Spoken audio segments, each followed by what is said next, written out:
En Égypte, de nouveaux détails ont émergé suite à la mort d'au moins 16 personnes dans une boîte de nuit du Caire.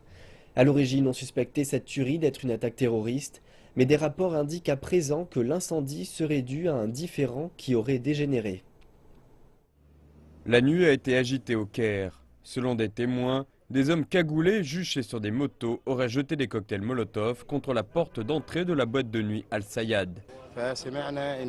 L'attaque s'est déroulée à environ 7 heures du matin. Nous avons entendu une forte explosion et vu que des cocktails Molotov avaient été jetés. Ensuite, l'endroit a pris feu.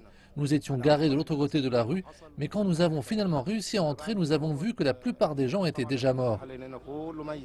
Cette attaque ne semble toutefois pas être une attaque terroriste. La direction du club a révélé à la police que les assaillants se seraient vus interdire l'entrée et se seraient battus avec le service de sécurité. Ils seraient revenus sur les lieux plus tard pour exercer leur vengeance. Comme nous pouvons le constater, l'entrée est très étroite. Quand l'incendie a éclaté, il a empêché les personnes piégées à l'intérieur de sortir de cette pièce, ce qui explique le grand nombre de victimes asphyxiées par la fumée. La boîte de nuit manquait également de matériel d'urgence tel que des extincteurs et des sorties de secours. Comme le montre cette vidéo, des passants ont essayé d'aider mais n'ont rien pu faire. Ils criaient « Des personnes sont en train de mourir à l'intérieur. Nous pouvons les entendre. »